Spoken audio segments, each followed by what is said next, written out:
saying that children will have to bring the solution. We are the one, for the moment, running the organization, changing the policies, making the commitments. And I think we need to create that space for children to come in, to bring new ideas, but we need to also bear the share of responsibility. My second message is, while of course we are here to discuss child protection, and I'm again very happy to do that, the climate crisis is a child rights crisis, and it impacts all the rights. And sometimes we've got tendency to put that into silos, the rights to protection, the rights to health, the rights to education. But what we see with climate change is an impact across the different rights. I'm not going to go through all those data and figures, but I mean, it says that almost all children in the world will face, or will have to face, a climate shock, and that's 1 billion children are living in high-risk countries. So that's based on the CCRI. So that's a tool that was developed by UNICEF, but with many key stakeholders, to try to look at the different child rights, not only child protection, but the different child rights, and see how much countries were exposed. So, but having said that, saying that children are the most affected, and that it goes across the rights of children, what we can see is that little attention is being paid to children. Little attention is being paid to children, whether being financially, so we've got a figure that shows that less than 3% of climate earmark funding are targeting children. Less than 3%. When I'm saying we're late, we're super late in trying to address those situations. We've seen and we've been working, and many of you, I'm sure, in the room have been working with the government to try also to ensure that their national determined contribution is more child sensitive. I'm working in Eastern and Southern Africa, so I'm covering from South Sudan to South Africa. So we've got more or less for UNICEF 21 countries. And we were looking at NDCs 1 and NDC 2s. And we had less than 50% of those government engagement that were really trying to address the impact of climate change on children. And I think, again, that conference is very welcome, and I'd like to praise again and again the leadership of the Kenya government to make this happen. My fourth message is about the impact on Africa. While children from Africa have contributed the least to to climate change, they are the most affected. So this map on the left is a severity map of the impact of climate change on all the countries. And what you can see is that all countries except one are either at medium high or extremely high risk for climate change when it comes to children. So there is a need to focus and to strengthen our programming when it comes to when it also comes to Africa, and we also need to keep in mind that the population in Africa is very young.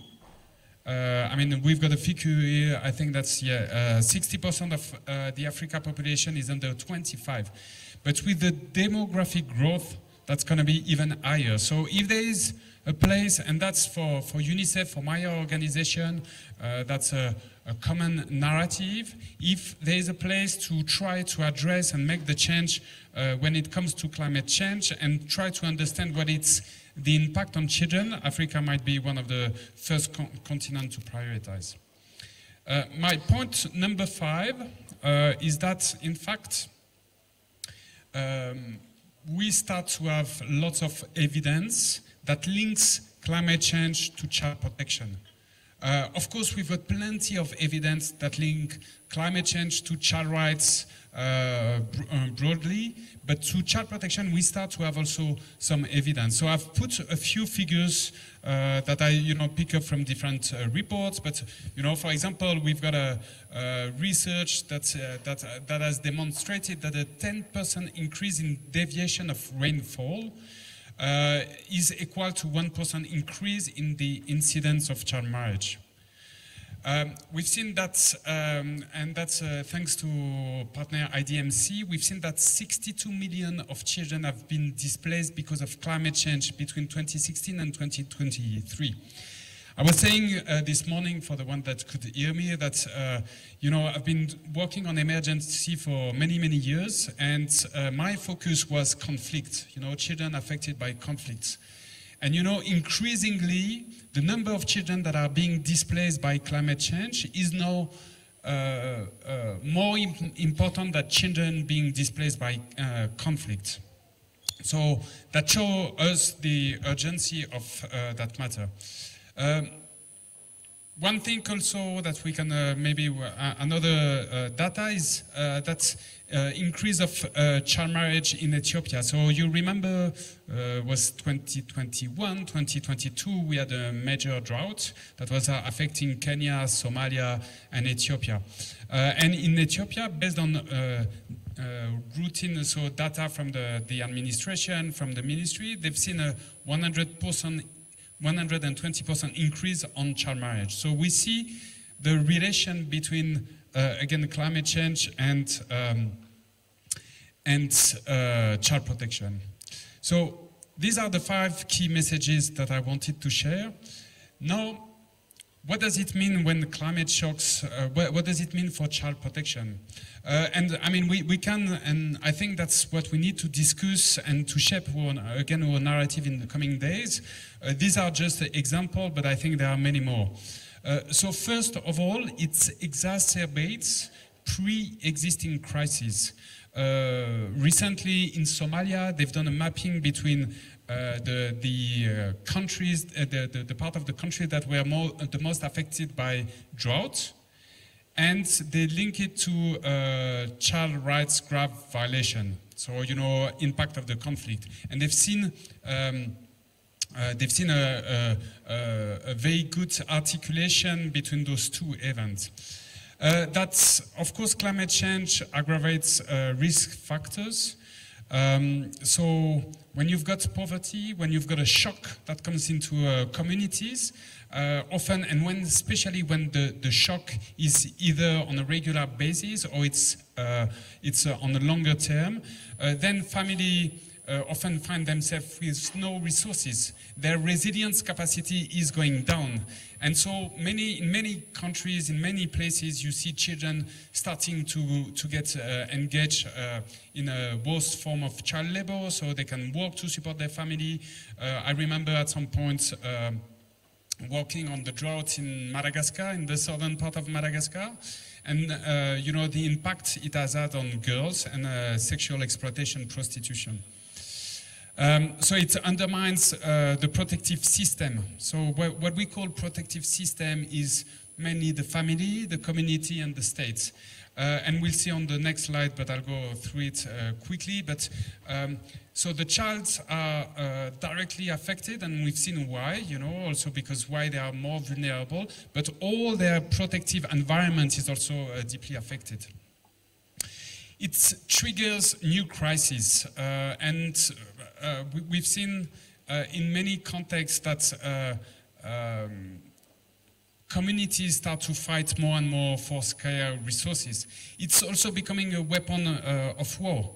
I've seen, in Burkina Faso 1 or 2 years ago, while we were looking at, recruitment of children and this kind of violation, what we've seen from the armed groups is they were targeting, all the wash facilities, especially access to water in places where water is very limited. So it creates new crises, or it's being used to fuel some of the existing crises.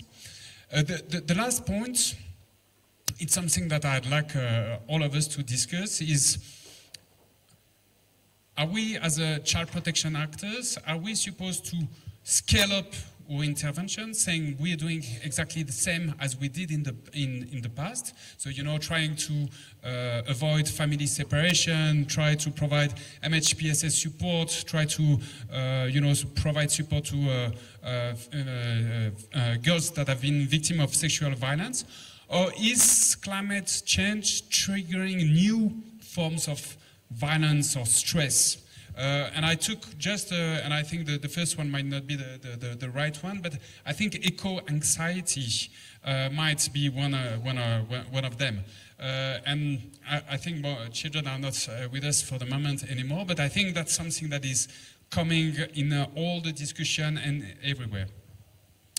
So I'm gonna just spend 2 slides on just reminding us what we think as UNICEF should be the framework of our common intervention. The problem when it comes to child protection is often it's very complicated, people don't get us right, and we're going into all directions. So I'm gonna present those 2 slides and then just give a few examples of what we've been doing. The first one is what we call the socio-ecological model, and again, I'm sure most of you are very, very familiar with that. What does it mean in a nutshell? I'm not going to go through the example, but it means that when you're programming, when you're designing policy, when you try to address or prevent or mitigate the impact of climate change for child protection, you should not only focus on children, or you should not focus only on families, or you should not focus only on communities. That goes, a good programming should look at the impact across those different layers and how we can address them.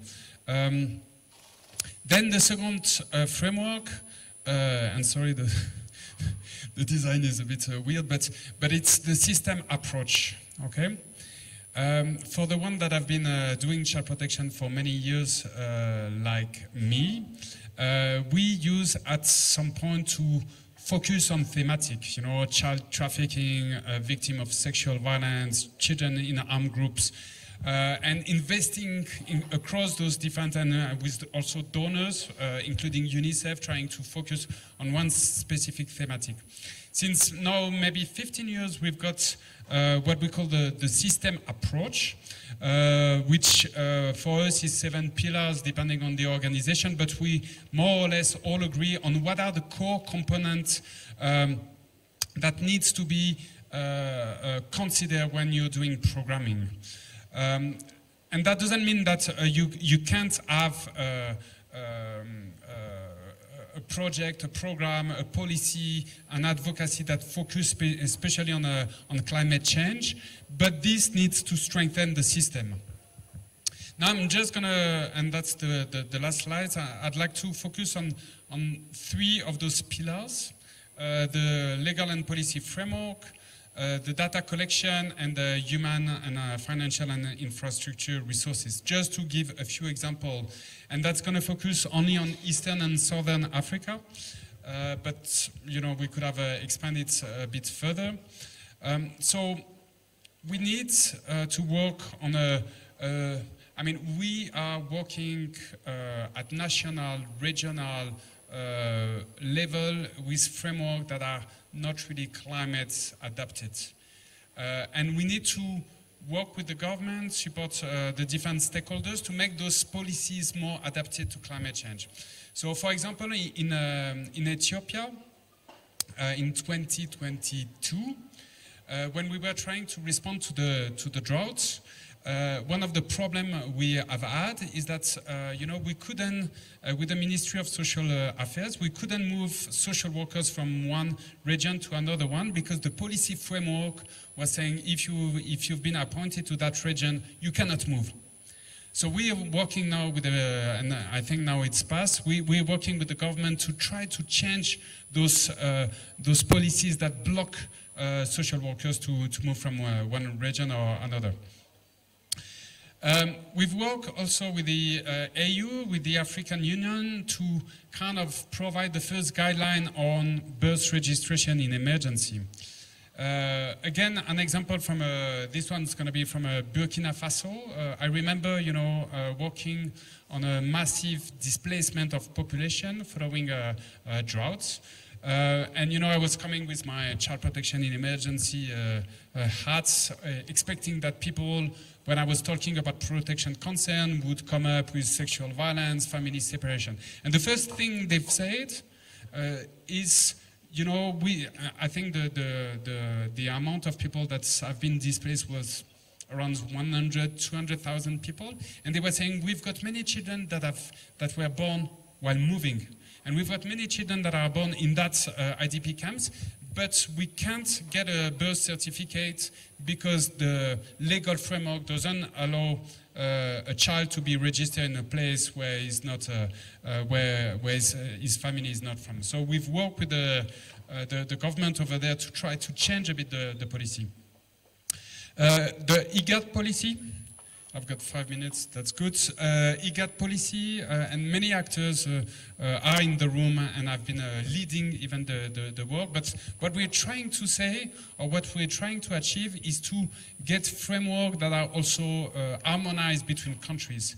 When there's climate change, you've got so many children that are moving, and so many children are moving across the border that you need to have system that works together.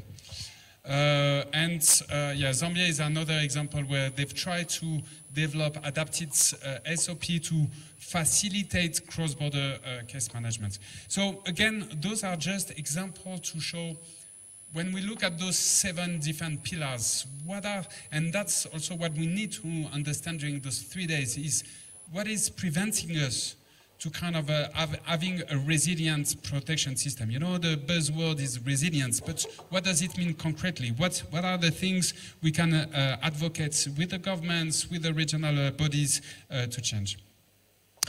Of course, evidence is a game changer. We need to know what we're talking about. And I've said, I think we start to reach a level where we've got, and UNICEF has been, and many actors have been supporting researches about, you know, the impact on child marriage, the impact on child labor, the impact on child trafficking, the impact of. But I think now the question is also, how do we, as child protection stakeholders, how do we make sure that the impact of climate change is now better embedded into government's administrative routine data? We need to stop doing those kind of, I mean, we don't need to stop, but I think we should shift our focus to only kind of having those long-term study and try to strengthen national system.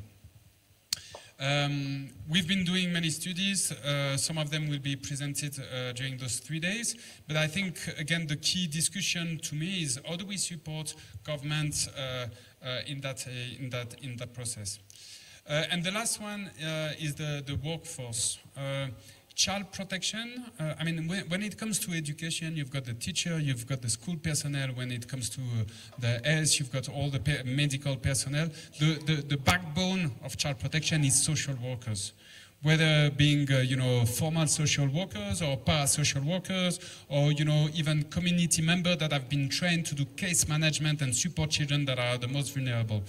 And I think what I'm seeing across the region is that there is, I mean, also in many countries, the number of social workers we would like to have is limited. There is also a need to strengthen their capacities when it comes to case management or, you know, addressing climate change. So, you know, I took again a few examples. So in South Sudan, they've worked with the government to try to get a national coverage with social workers, and you know, within their training, so into the system pillar that looks at social workers, how do we make sure that when they're being trained, there is a question about what is the impact of climate change and what can happen.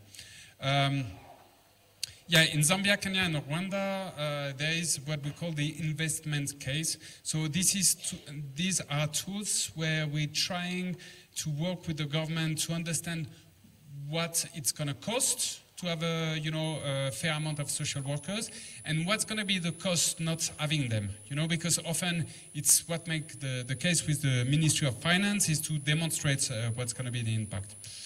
And then we've also recently worked with the Social Service Workforce Alliance to try to, when it comes to social workers, to try to understand what are the minimum criteria we want to meet, you know, because social workers have a significant impact on the well-being of children, and we want to be sure that they meet a certain number of criteria, including in a climate crisis. And that's done. Thank you.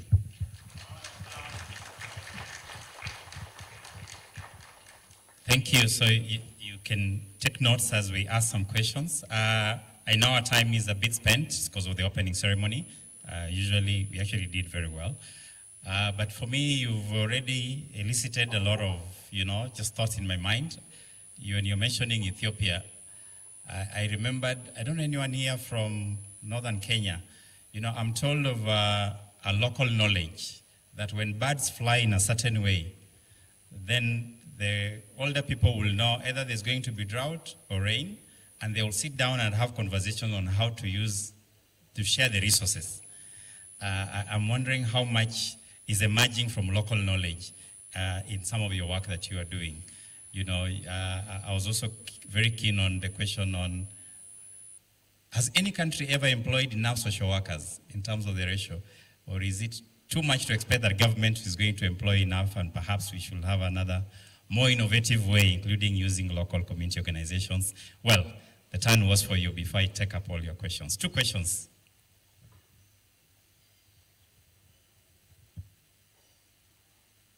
One, or contribution, sure. Thank you. Please just come to the front, or anyone else with a mic to help me move it there.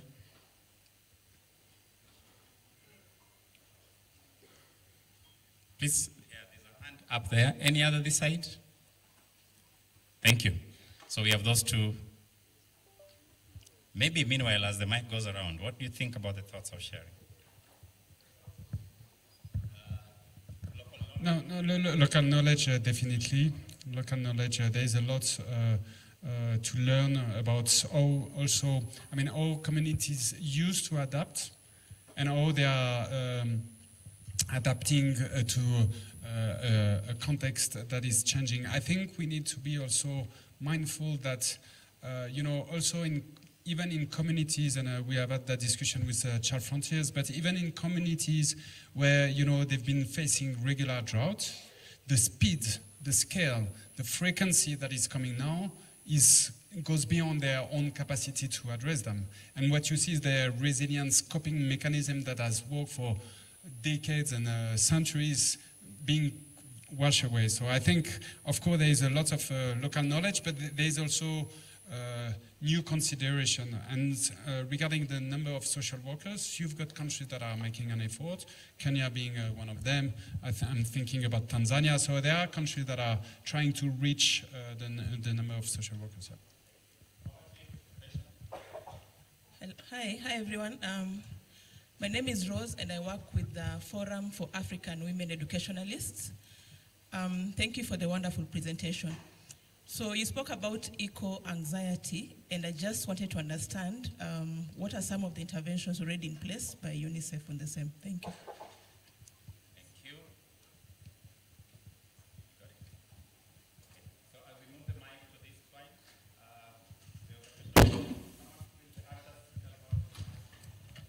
yes, I have a mic here. I have a mic here. okay. Yes. You and then that'll be Okay. Thank you. Okay. Thank you very much, first of all, Mr. Yan, for your presentation. My name is Sheena. I come from Strathmore. So I'm an academic at heart. So yeah, thank you. So my question was, especially in relation to climate change, you began your presentation by painting a picture of how the countries who cause the most climate change are not the ones that are most affected. Countries in Africa are the ones that are most affected, when other countries are the ones who are doing the most harm. So it's a very political discussion already.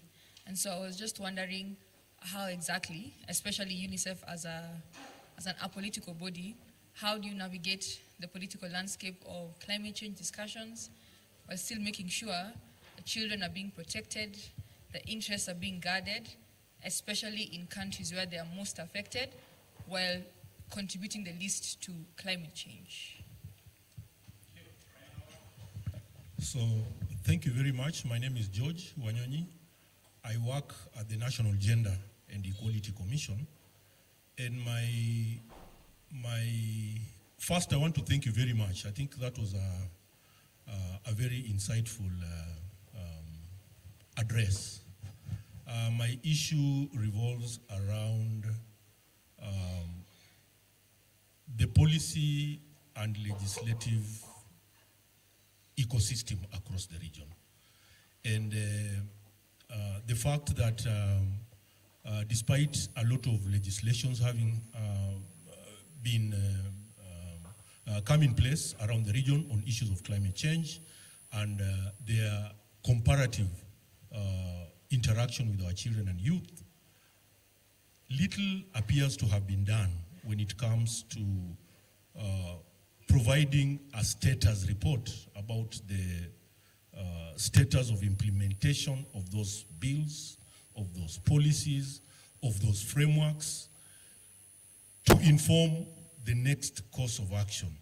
I find a huge gap because we keep moving from one bill to the next bill, from one legislation to the next legislation, without providing an overall status of the implementation to move towards the next. Thank you very much. Okay, thanks for those very good question.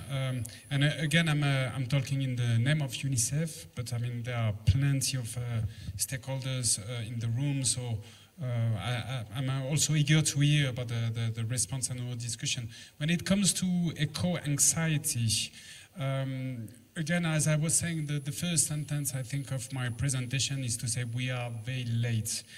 All of us are very late. All sectors are very late. All policies, governments are very, and we still have a pushback at the moment. We still have government that are saying that climate change is a so we are very late. And when it comes to those nitty-gritty of how to address eco-anxiety, we are doing some programming, but that's not at the scale we would like it to be. So just to give you an example, we have been working with Mozambique, South Sudan, Ethiopia, Somalia, in kind of supporting the government to review the life skill program they are having for adolescents, the adolescent boys and girls that are in school and out of school, and how to start to include knowledge about climate change and what are the area, what they can do, or they can engage and things like that. But it's not at scale that we would like it to be. And again, it's something that is very new. Probably what we will see in the coming years is that our response strategy remain the same. It's just the topic that change a bit, but we will see.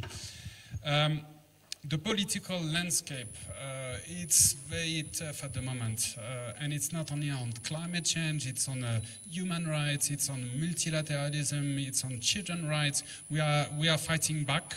I mean, UN agencies also sometimes it seems like we are not talkative, we're not on the media. We all, and let's keep that. That should have been my punchline before. We are all in it together, So we are all pushing different. We've got children that we've got so courageous children that come to speak and to try to pass some messages. The UN are doing that. The NGOs are doing that. The community.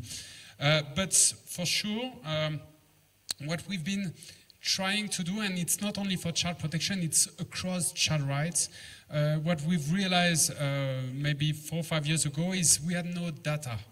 And the CTRI, the map I was showing you at the beginning, this one, has been very critical in terms of positioning the need to invest on child rights and to look at the impact of climate change. But it's a very difficult time, and let's hope, some countries like Kenya or others can show the way and can continue to push. when it comes to, George, to your last question, always I think we had that discussion during the coffee break is about, okay, we've got a good framework, but what's about the implementation? And how do we measure the change we've made in the framework to inform the next series? It's slowly, not at the speed we would like it to be. To be honest, when it comes to climate change, we are very far of the kind of a policy framework we should have. We start to, and it's very, very complicated. And I was, highlighting, and that's why I was talking about the policy, some of the things that we are trying to change, but it's very hard to have an overview of the ecosystem of the policies that needs to be changed, and then without talking about implementation, measurement, and informing the next one. But it's something that we're doing together with government and other protection actors. Yeah. Thank you very much. I think there's going to be an opportunity in the final book of abstracts that will be uploaded, where we can have a more detailed, analysis and description of your paper.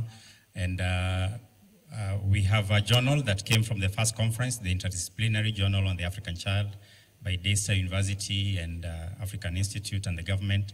I think we'll want to get as much of this critique getting into that so that people can reference them as they work on policy and academic work. But thank you so much for stimulating our thoughts. Another round of applause. Thank you very much. So I know we've eaten into almost 10 or so minutes of the next session, so I will encourage us to just proceed immediately to the breakouts. This is one of the breakout rooms. So if you're interested in the program, you can stay here. Then there are 2 rooms on the next floor, and on the second floor, there are 2 more rooms. So again, just check in the program, you'll be guided. Thank you very much for your time. Go for lunch at 1.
On the first floor.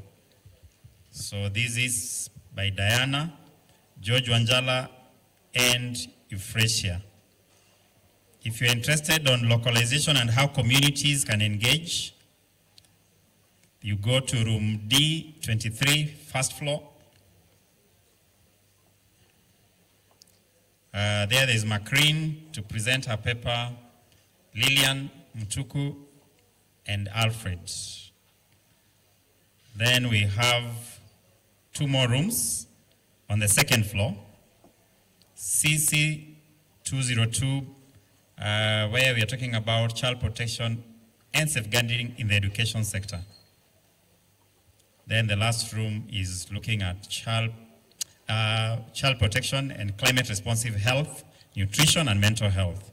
3 papers there, room CC20, second floor. Enjoy, remember not to miss lunch.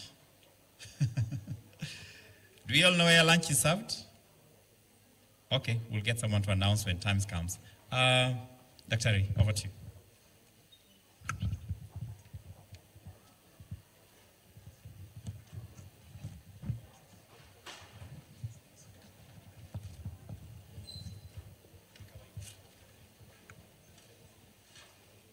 Okay, thank you so much, Sam.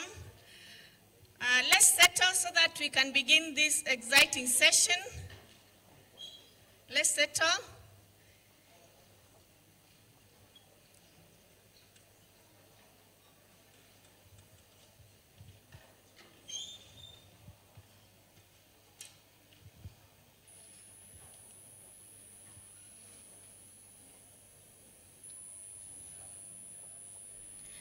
Okay, so in the interest of time, we need to move. My name is Dr. Mary Mutisia from the Catholic University of Eastern Africa, and I'll be taking you through this session. So,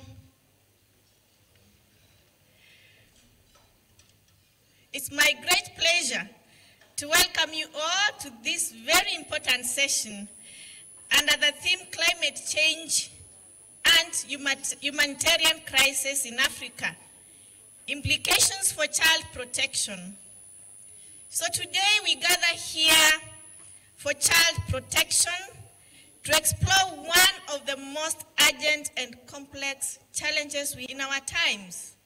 And that is how the changing climate is not only altering our environment, but also threatening the very lives and futures of Africa's children. And that's why we are here today. So we even heard in the morning from the child guest that children in this continent, displacement, and even food insecurity. So these are just not environmental events. These are child protection emergencies. They also increase risks of violence, exploitation, and even sometimes child marriage. And this weaken the social fabric of the families and communities. And this is why we are here today, to look for solutions, to get action towards this. So, we're privileged today to have a panel of distinguished experts and presenters to take up this. We will explore practical ways to ensure that Africa's climate response is also a child protection response. We want to ensure that Africa's climate response is also a child protection response. So in this regard, allow me our day, Greening Africa, a very that we have here by Dr. Carol to shed light on greening Africa. You are welcome, Daktari. You have about 15 minutes thereabout to talk to us, and then we'll have questions. Let's clap for her as she comes.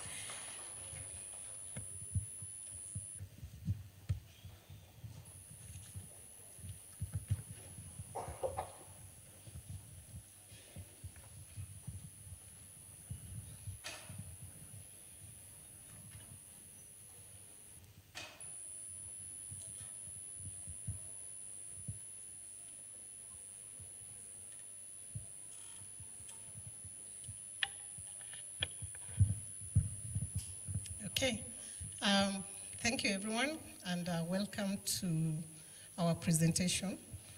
This is a presentation by World Vision, together with the partners, to share some of the impact of our flagship approach to improvement of our child well-being.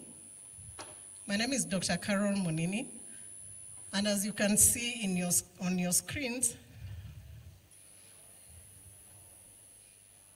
the presentation is on regreening childhood, and we want to explore how FMNR can be used as a pathway to improving child well-being under climate change.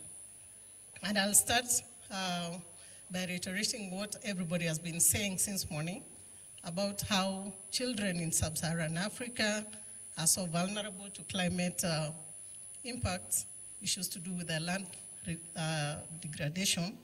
And as we speak today, we know that we have some children in Elgeyo Marakwet who are not attending school today, who lost parents as of today. And we have children spread across Africa that undergo malnutrition because of issues of climate change. And these pressures, they really compromise the livelihoods and the child well-being, especially in sub-Saharan Africa. It's therefore important that we get an integrated approach that is and also sensitive to climate adaptation approaches. Today, I want to introduce to some of you to the farmer-managed natural regeneration. It may not be new to some of you. This is an approach, a restoration approach that is low cost and that is community-driven. It is community-led, and that it encourages regrowth of native trees from stumps that can grow when given the correct environment. There could be stumps, there could be shoots. Once you find them, since they could be regenerating with many shoots, you try and prune the excess ones in order to allow the healthy ones to regenerate to full trees.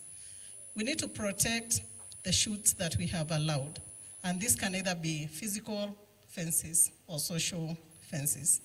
And then, of course, once in a while, we need to manage our sites, we need to manage our regenerations to develop fully to grow to a restored area. Finally, it's the celebration, the utilization, and that comes along with any other value chain that comes due to restoration. It could be production of honey, it could be fruits, it could be poles that we know are key in our construction, especially in Africa. This is just a snapshot of what we see when we see a grown, tree or vegetation. But when we cut it, what remains beneath remains alive. And given the correct environment, the root systems can regenerate again to bring a full-grown vegetation. And so this research that we did, we examined how FMNR, or farmer-managed natural regeneration, contributes to the well-being of climate-vulnerable African children or in African regions. It was done in many counties in Kenya for a long period of time. This was from 2018 to this year, and also in other African semi-arid regions with high child vulnerabilities. There were mixed method designs that were used. We combined, the quantitative, where there were many household surveys, and also qualitative, key informants, and also focus group discussion. But there was also the triangulation of ecological, economic, and social data from peer-reviewed studies, from technical reports, and also from policy documents on farmer-managed natural regeneration, mainly from World Vision's multidimensional frameworks. We're looking at FMNR interventions and the benefits that are associated with it. And what are the impact of that, the ecological outcomes, the household, outcomes, the social, and how do all that link to child well-being, be it nutrition, education, child protection, and participation. And I will start us off with the nutrition. FMNR has been seen to enhance soil nitrogen levels by doing comparative studies on areas where FMNR has been practiced and in sites where we don't have FMNR. The nitrogen levels in FMNR sites are higher. And we know nitrogen is a good nutrient that's required for the regeneration and also food production. And that was given by the participants, where over 87% of farmers in different areas who are practicing FMNR reported enhanced milk, production, birth rate for their livestock, animal health, and also severe hunger reduction from 8%, surprisingly, to 0 in some of the areas. Food sufficiency has been reported to increase by most of the participants up to 73%. And one very interesting quote in a focus group discussion was that our children drink milk daily, even in dry seasons. Because in dry seasons in Kenya, especially Kenya being 80% arid, the dry areas can really be challenging, especially for child nutrition. FMNR does not only provide the staple food, but it also brings about the diversification of nutritious fruits, seeds, and nuts. Wild foods, most of them boost income and also nutrition security. And most of the regenerated trees are fodder that can be used to feed our livestock and also enhance the access to milk, meat, which is a key component of child nutrition, particularly in the pastoral Kenya. By selling our products from FMNR sites, it has been proven to increase the household incomes. And most of these products are either honey, they could be fruits, they could be firewood, they could be charcoal, depending on what value chain a farmer has purposed, to use their FMNR for. There's also enhanced income that has been reported within a year in practice of this flagship model that regenerates our environment. In West Africa, there have been reports showing that there's significant income among FMNR practitioners compared to non-FMNR. This is just a snapshot of the comparative household income for FMNR farmers within the years. And there were increased percentages of household reporting income from sustainable tree products, and also reporting increased earnings within 1 year, as you can see on your screens. Months of food insecurity have also been reported to decrease, especially because during the dry season, the alternative foods are provided in most of these sites. You can also equally see on the comparative poverty and food security on FMNR farmers, where caregivers are able to provide well for their children. And this has been increasing over the time. If only we can have more of our,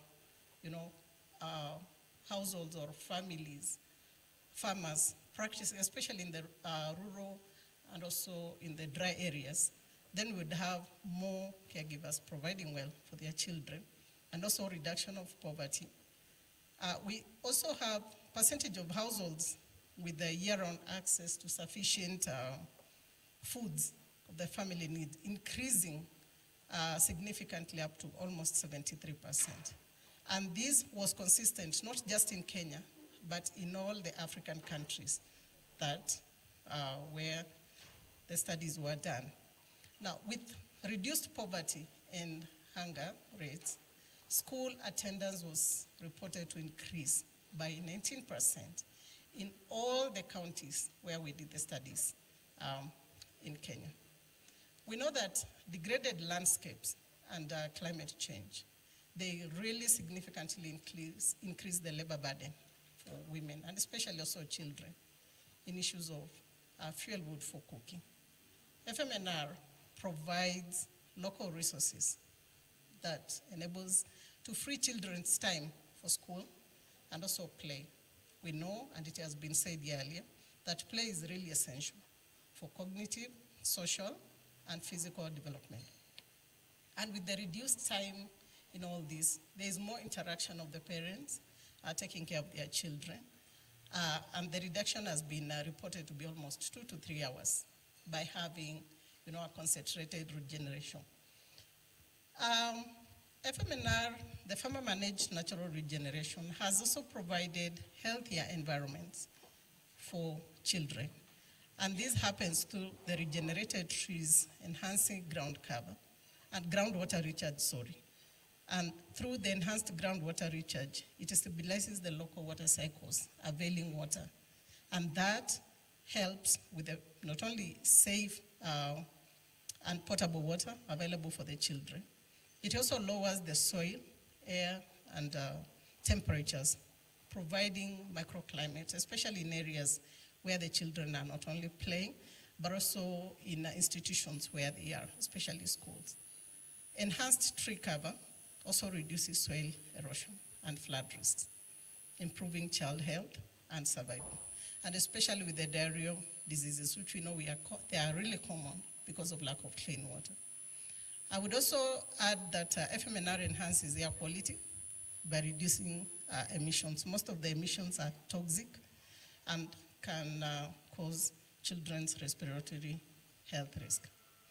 There is also social capital and child protection, with FMNR enhancing community cohesion, because as I said when I started, this is a practice that doesn't require one person, it requires the whole community working together. We have children's eco clubs that promote the stewardship of our children. It reduces risk of neglect from their parents. And another beautiful quote by a child that was way in 2023, that they take care of trees with their parents and it makes them proud. Meaning that every other time a child interacts with their parents working together, it gives them that sense of responsibility and care from their parents. That builds intergenerational transfers and ecological knowledge further enhanced in community. And with the ecological and intergenerational transfers, FMNR bridges that gap when they are working together. It builds a collective commitment and sustainable land management and child protection. To summarize, FMNR enhances child well-being in Africa, especially in the sub-Saharan Africa, through nutrition, the increased milk, meat, reduced hunger, more nutritious varieties of vegetables, enhanced income for the households, and they're able to provide for their children, education through increased school attendance, protection by reducing the child labor, and also enhanced participation. To conclude, I would say FMNR strengthens ecological resilience, and it has been linked directly to improve child well-being. It demonstrates that nature-based solutions can yield social benefits. And evidence supports scaling FMNR for climate adaptation and child welfare. We have some policy recommendations that it's important to institutionalize FMNR in child-focused climate policies. It is also important to integrate FMNR monitoring within our national framework. It's also important to have and support more longitudinal and geospatial studies to get not only more evidence, but also to have the information out there to as many people. And finally, something that has also been said in the morning, it's important to engage our children as environmental stewards. I didn't do this alone. I want to acknowledge our colleagues, World Vision Kenya, World Vision Australia, Southeastern Kenya University, Moi University, and the county governments, the various county governments. And a special thanks to communities in Makueni, Baringo, West Pokot, Nakuru, and Homa Bay. And these are some of the references for the data that we provided. Thank you so much.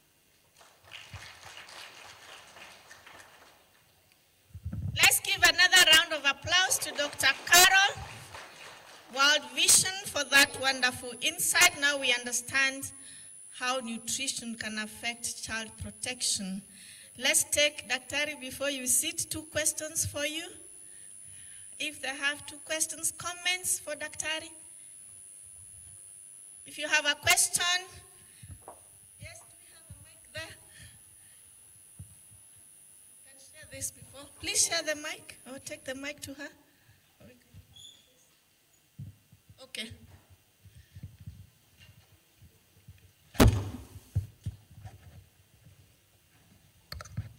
Hello. Yes. Congratulations on your work and thank you for sharing. My name is Luciana. I'm from the University of Oxford.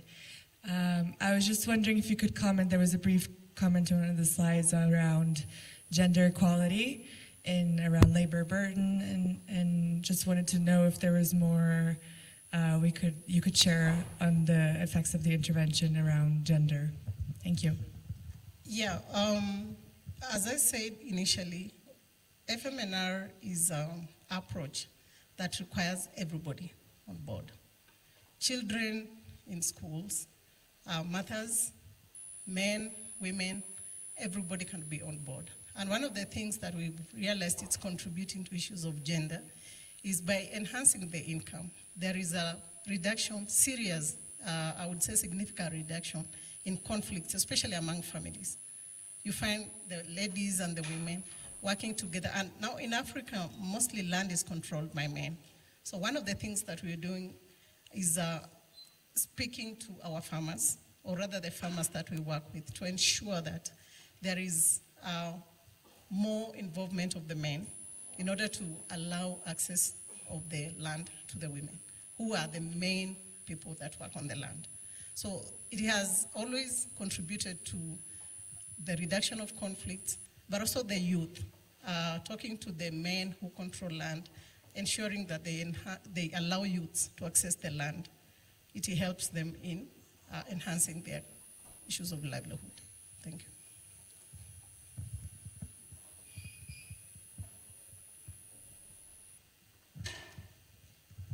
Any other question about greening?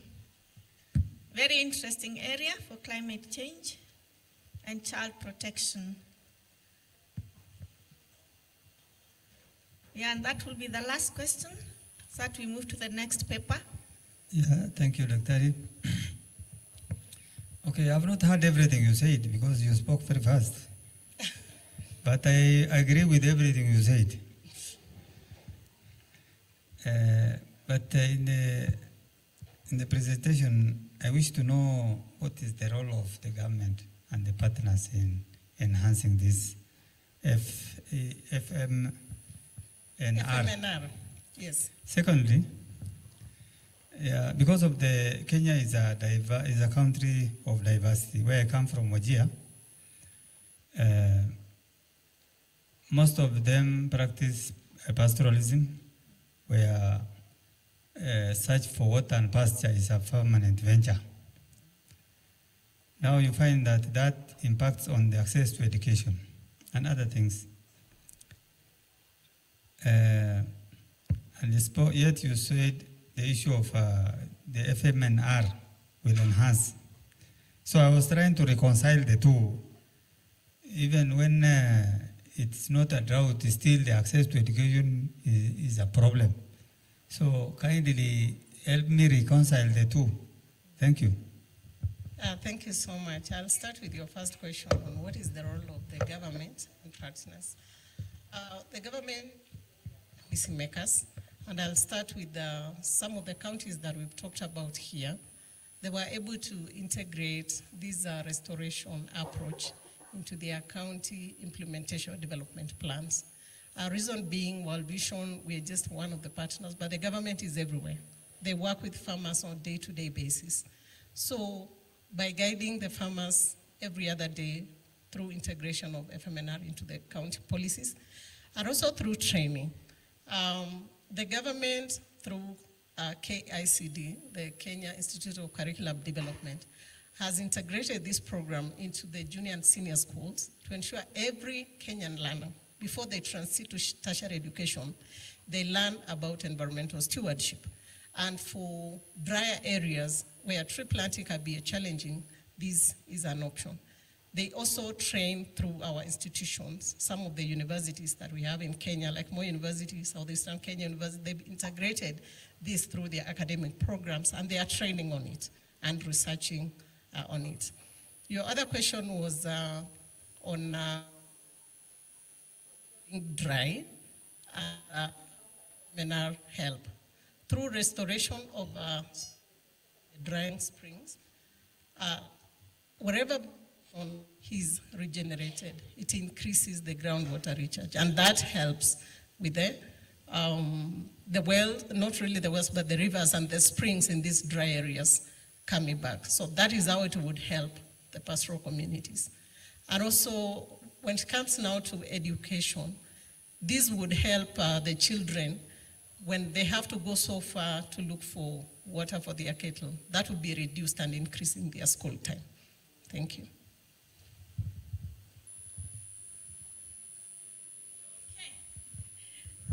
Okay, in the interest of time, we'll close here unless there's a very burning question for greening childhood.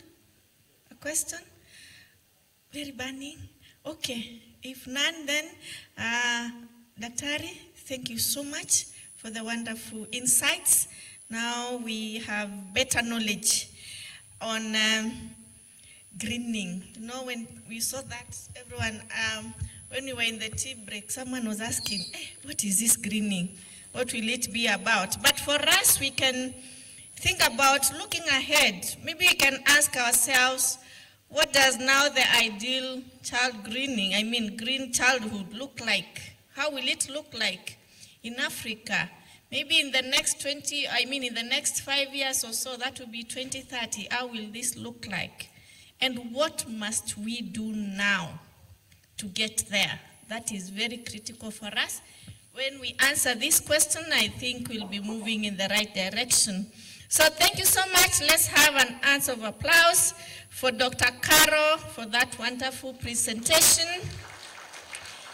Yeah, thank you, Daktari, and congratulations with your team. So we move to the next paper.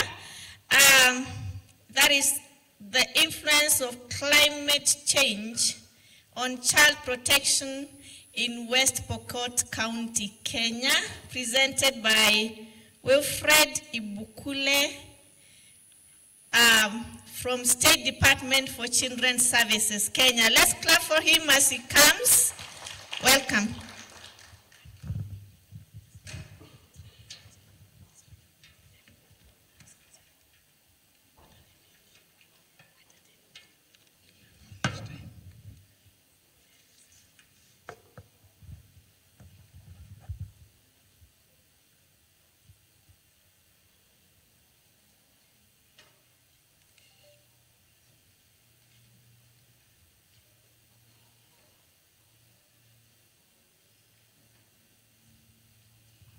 Good afternoon. Good afternoon. Yeah, I'm Wilfred from State Department of Children's Services. I will donate time. I'll not even use 15 minutes.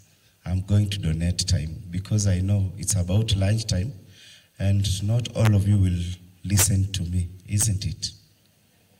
Now, where I come from, I developed an interest on West Pokot, and that is why I came up with this topic, the influence of climate change on child protection in West Pokot County. So kindly, can I give you some small exercise? Our greeting is, if I say Poisho Akwa, you say Karam Nyoman. It simply means this, habari zenu, that is in Kiswahili, how are you? And then you respond, we are good indeed. Is that okay? So Poisho? Poisho? Yes, thank you so much. So at least I've taken you to West Pokot. This study, or this paper, was seeking to examine the influence of climate change on child protection in West Pokot sub-county. I had I came up with 3 objectives. One, we analyzed the link between the climate change, the environmental changes, and child protection risks. Number 2, we were to assess how, now here climate change is so broad, so I narrowed down to one particular area of interest on mining and especially gold, and that is why I talked about number 2, how mining-related climate impacts affects child protection. And number 3, this paper seeks to inform the state, the non-state actors, and on strategies to apply for preventive and responsive interventions on influence of climate change on child protection. So very fast, West Pokot, we are bordering 3 counties, that is Elgeyo Marakwet, Trans Nzoia, and also we have Turkana, and then we also border Uganda. Now, our population is 621,241, approximately 316,000 children, 833. And the issue that is burning on our paper is that the mining activity is one of the resource or the areas that this community is looking at as resourceful, and 98% are into that activity. I've mentioned some sites. There is Akoret, Kongai, Kambikaraya. Now Kambikaraya is whereby almost every investor is. Yes? There are even heavy machines there for mining. Akoret, it is in red. Reason being, I realize even at that place, there is no school, there is no hospital, there is even no church. Now, for Naruoro, Morita, and Chepurumben, there are schools. The nearest school at Morita, that is Chemburumben, not at Chemburumben site, is 5 kilometers away. That is a government school. Now, at Morita or Naruoro, we are talking of Napis Primary, that is 10 kilometers away from these families. And then we are talking about even a hospital called Kamuriangole Hospital in Alal. It is 15 kilometers away. I don't know how many ladies can get married there, now that I've given you that information. But the good thing is, West Pokot is also called or known as a land of hidden treasures. By the way, we have iron, we have copper, we have granite, we have limestone. Yes, all being mined at West Pokot. But now I take an interest on gold mining, and I came to realize that mining as an activity has become a causative to children in need of care and protection. One, we have the health risks. And here we are talking about, we have polluted air and water. We have so many chemicals that are involved in mining, like the mercury. And this is even leading to having some respiratory diseases, skin diseases, and all this is affecting our children. There is even noise pollution. I talked about Kalapata. Kalapata is a site, one of the sites that is heavily, where there are heavy investors with heavy machines. And that noise, the blasting of those machinery noise, is also causing a lot of discomfort to our children. We're even losing farm. Yeah? Families are losing their agricultural land. We also do agricultural farming, livestock keeping. We keep goats. But now that land is getting lost because everybody is into mining. And mark you, these sites I've mentioned, they are housing about 400 households. So if these are 400 households, let's make an average. An African man can be able to sire about 3 children. So those are around 1,200 children who are supposed to attend school that is 12 kilometers away or 15 kilometers away, and this school is not the group of schools. Hello. It is the schools of group. Those people who are in Nairobi know this. There is also child labor. I have met personally children on my desk as a children's officer who have been narrating on how they have been working in the mines. Yes, there is exploitation. Sometimes those mines collapse. So there is that danger. There is that toxic exposure. These children are also getting involved because they also want to assist these families so that they can be able to earn a living or even put food on the table. They also work for long hours. Yeah. Therefore, there is exhaustion, there is dehydration, malnutrition, and also these children have even no time or even little time to rest. Another third risk that poses to this, mining is posing to these children, is the social and educational impacts. We have so many those that are not attending school, the school dropouts. And therefore, if you're not attending school, the poverty cycle goes on and on and on. Because without education, these children have very few opportunities to escape poverty, leading to another generation trapped in a dangerous work. We also have families that are even separating. Yes? And then the fourth one, we have the psychological and emotional effects. This paper realized that some of these children are traumatized. These minds collapse. And they collapse when this young child is able to see that dad went into the mine so that we can be able to have food on the table. But when this mine collapses, there is hopelessness, there is despair, there is trauma. And I think for those of us who interacted with child protection, you understand about the adverse childhood experiences and what that damages, particularly to those ones below the age of 5 years, maybe talk about 8 years. The primary stage, you realize there is a lot of brain damage to these particular children. And I think in a nutshell, I've just come up with these child protection risks as explained. And this work was not done by me alone. We were able to engage a population from the parents.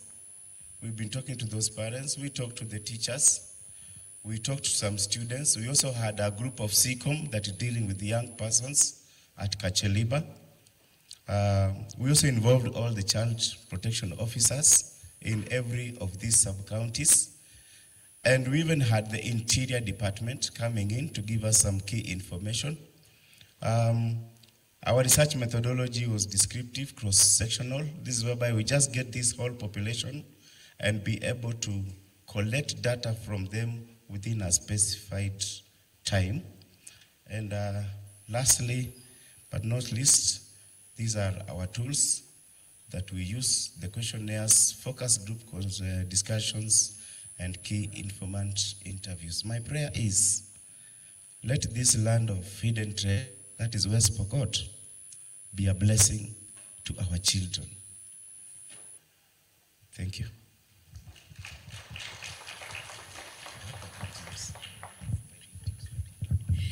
Thank you so much, Wilfred. Now we know the distance, the shortest distance that a child in Pokot has to cover to go to class. How many kilometers? Another area, 15. The list is 5.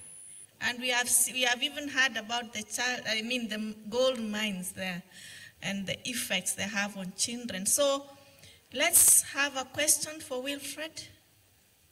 A question, a comment? Yeah, we have one there. We'll just take 2 because of time. And this one, it's actually balancing, gender sensitive. Okay. Yes, thank you for that wonderful presentation. My name is Calvin Ouko. I'm just wondering whether in your study, did you find something good about this mining in terms of economic well-being of, is it West Pokot? Is it in economic well-being in West Pokot? Maybe whether it is impacting positively on children and even to the adult population. Thank you.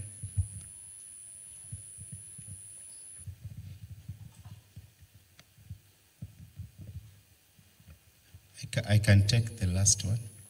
Another question. There's a hand here.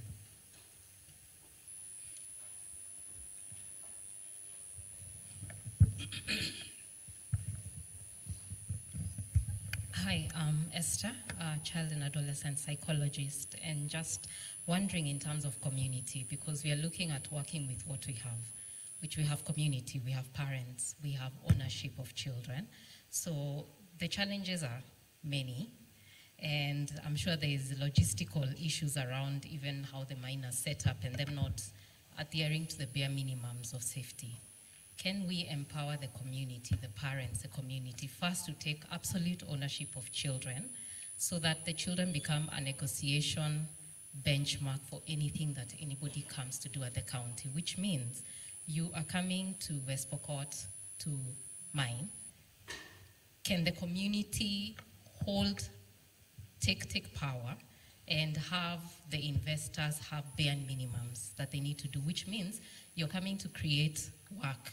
So the people who are supposed to work legally are the adults. So when the adults are moving to the mines, can you build a school so that when these adults are coming, the children continue to have their basic rights as children?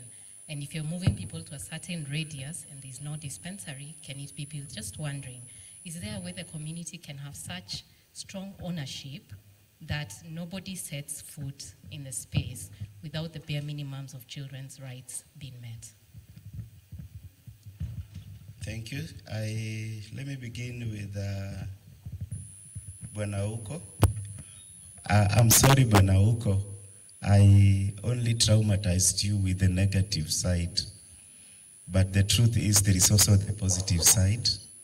The challenge is with this kind of activity going on, you realize maybe out of the 400 households, possibly only 3 or 10, they are the ones that maybe find it a better site to make an income, maybe because they are privileged to have some good machines to carry out the mining. But I'm not saying that it is purely negative. There is also a positive side. Madam Esther, thank you. The corporate responsibilities from these companies, yes, you're very right. It's only that the county government now has now to look at their laws, their policies, on how these particular investors can come in and also support even building of schools. Because right from I've only mentioned of 3 schools, but that area I'm telling you now, if you're able to tell a place where there is no school, there is no hospital, and are correct that has no church, it means a lot. What about if you get sick? What about if there is a mother delivering and there is a complication? Yes. So it's an insight, it's an eye-opener. And as we do this paper, we are hoping that we shall also have it given the full support so that the county government can look at it as a serious document and involve. Yes.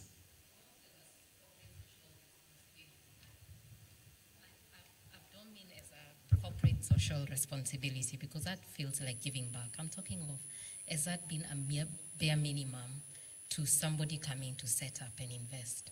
So you're coming, you're compromising the health of the children in the area, you're moving parents, which means children will be affected. So before you invest in a place and you set up, there are certain things that you have to ensure you've put in place because you have moved people to a certain area. So as a foundational bare minimum, sort of like a policy.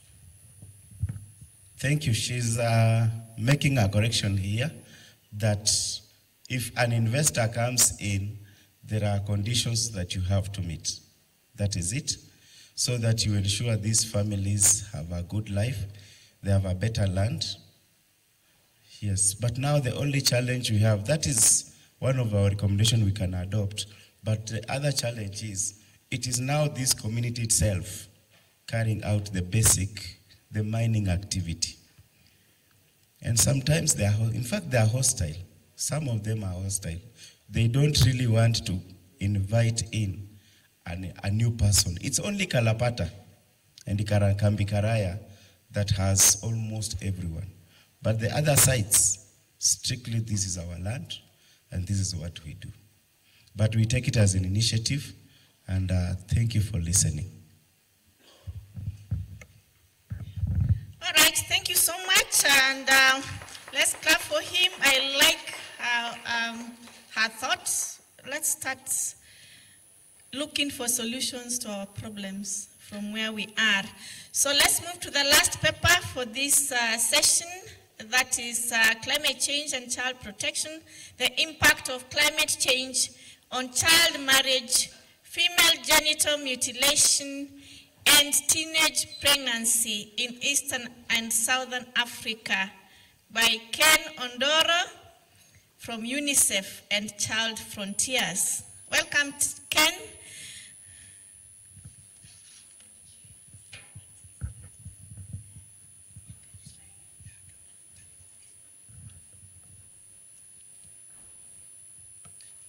Good afternoon. My name is Ken Ondoro. I'm actually from Child Frontiers, principal consultant there. But we have partnered in this study with UNICEF. It's actually funded by UNICEF SR. So I know you all know UNICEF. Child Frontiers is a global consultancy firm within the child protection space. I'll try and make it fast. I'm being informed it's almost lunchtime. We actually have 2 minutes to 1. So I'll try and be a little bit faster. So this study, the impact of climate change on child marriage, teenage pregnancy, and FGM was conducted in Kenya, Madagascar, and Ethiopia. We have not included Ethiopia here because the work is still ongoing and we have not looked at the Ethiopian data. I'd also like to mention that the Madagascar work is still ongoing. It is not finalized. However, the Kenyan work is complete and the report is out. Let me just go straight to the methodology. So this, yes?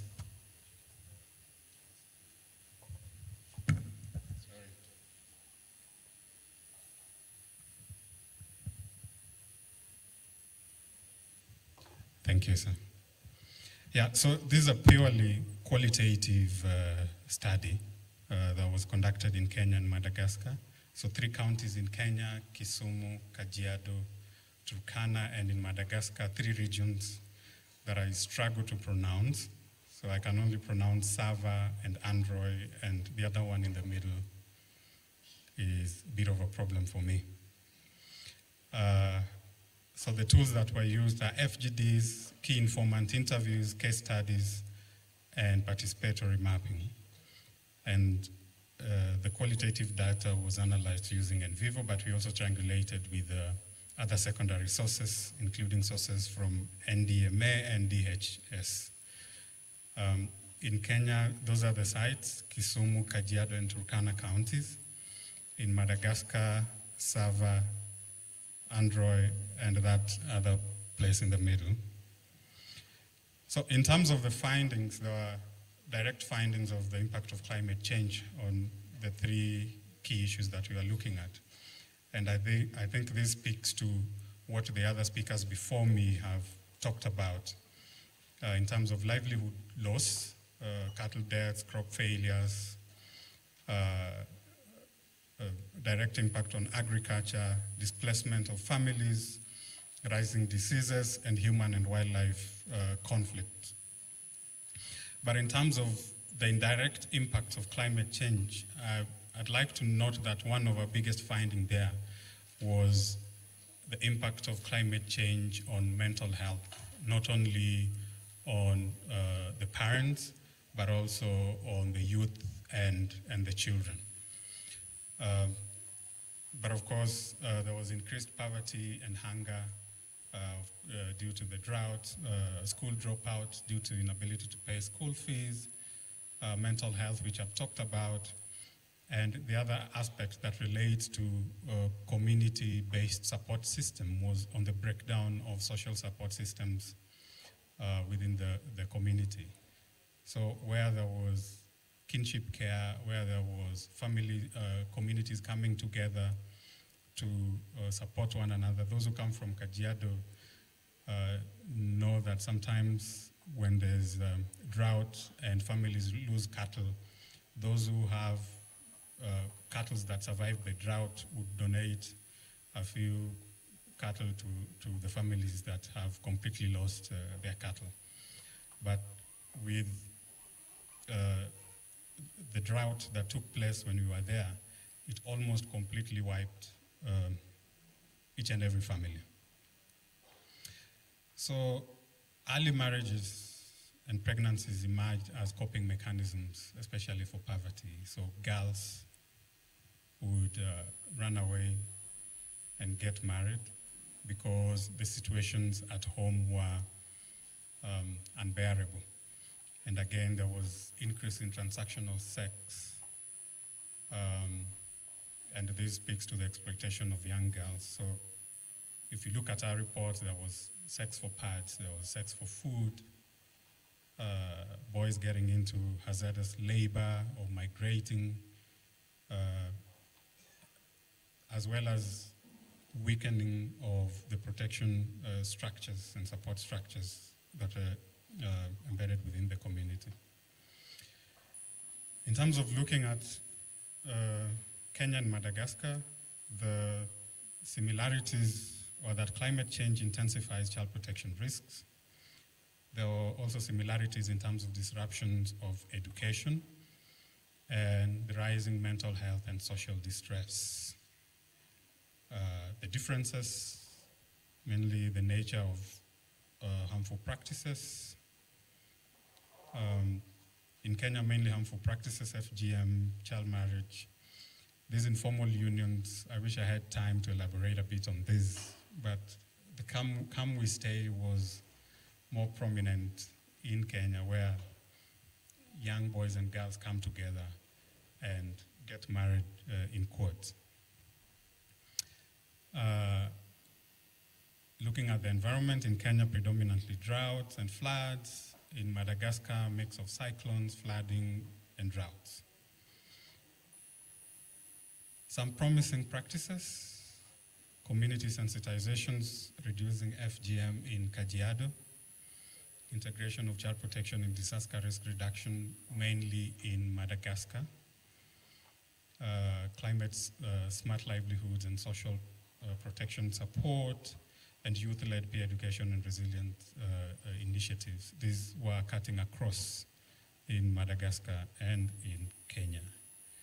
So some of the lessons that we are learning is that climate impacts are deeply interlinked with child protection risks. I think Jan also spoke to that. We found out that community-led adaptations build resilience and ownership, and multi-sectoral collaboration is critical. And finally, data-driven, gender-sensitive policies are essential. I think I've talked to that. So in conclusion, we are saying girls face the highest protection risks in both contexts. We saw that in Madagascar and in Kenya. And we are also saying that protection systems must be climate responsive, and local innovations demonstrate pathways for resilience and empowerment. Thank you.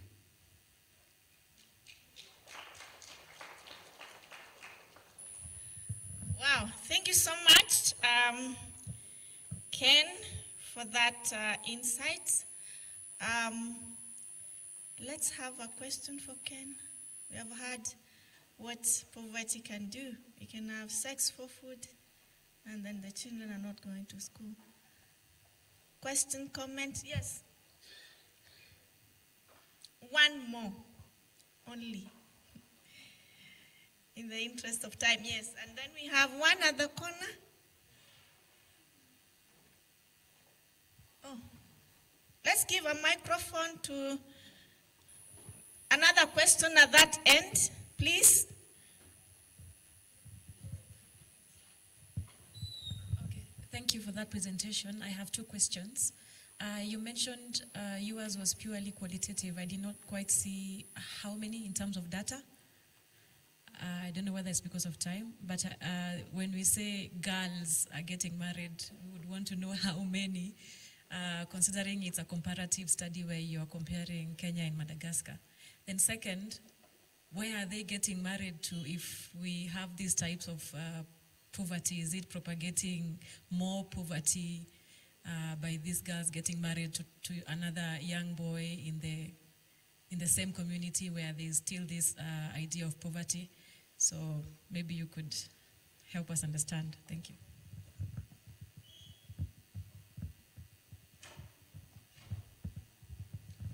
Thank you. So we could not quantify the number of girls getting married because it was a purely qualitative study.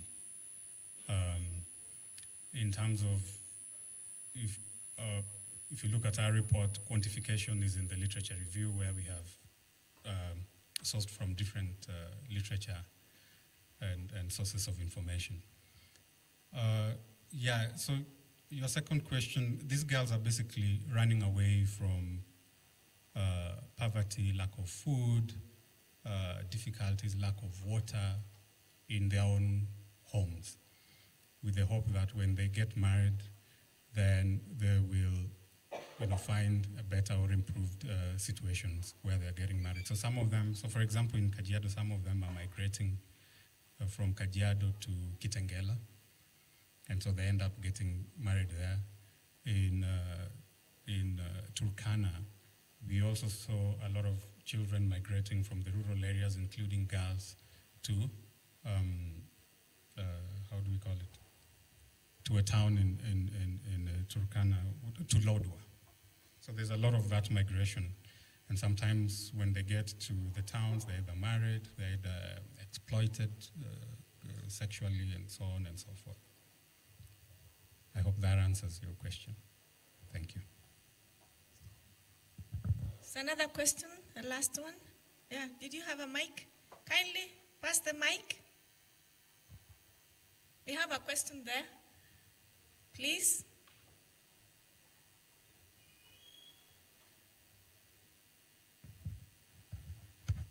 Thank you for your wonderful presentation. My name is Martin Odhiambo. I'm a child protection specialist. And I wanted to find out from you, you mentioned that most of the occasions you've been to, Madagascar and Kenya, I wanted to find out if there is any child climate resilience initiatives being taken in order for us to know how do we then make children aware of their ability to be resilient to climate change. Thank you. Yeah, thank you, Mr. Odhiambo. So some of the a few things that I can point out is that, so for example, in Kisumu, there's a program in school that actively engaged children in tree planting, as well as educating them on climate change. I'm afraid to say that in the other two contexts, there's no practice that I can confidently report about. However, there are some small-scale youth-led initiatives in those two contexts that are trying to do some form of agriculture, some form of community sensitization, and some form of engaging the youth in championing climate smart initiatives, but nothing major to report. Thank you. Thank you so much. Let's clap for Ken. That is very insightful. Comparing 3 countries, we would like to get the results from Ethiopia, and then we can be more informed.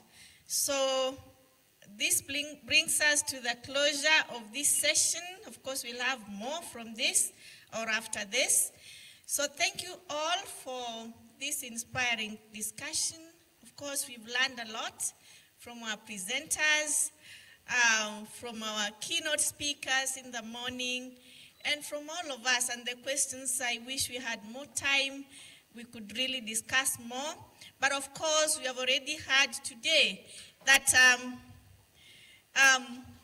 climate change is just not a threat to the planet.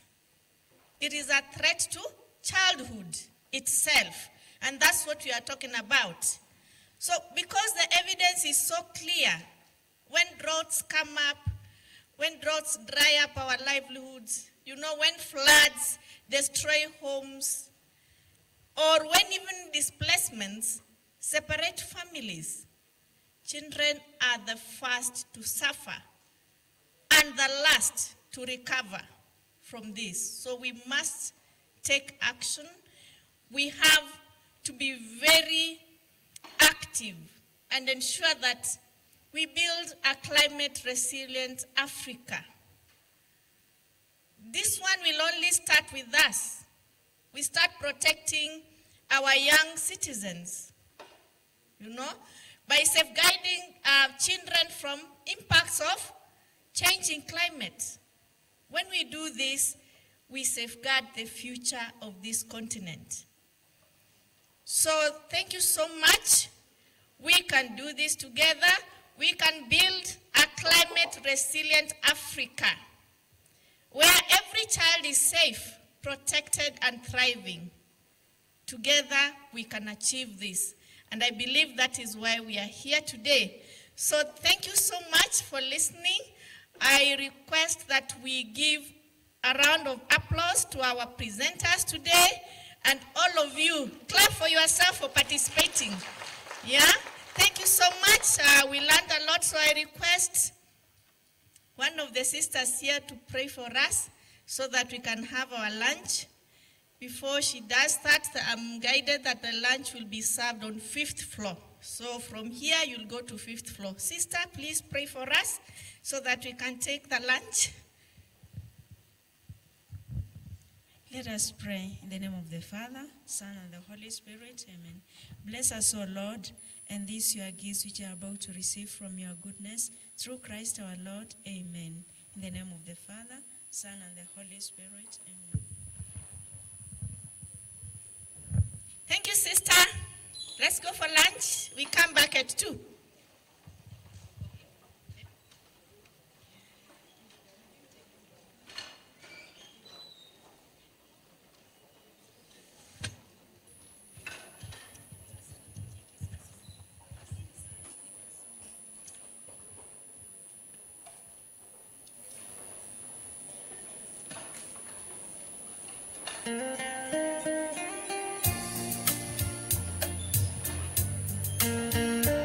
Kindly take care of your property.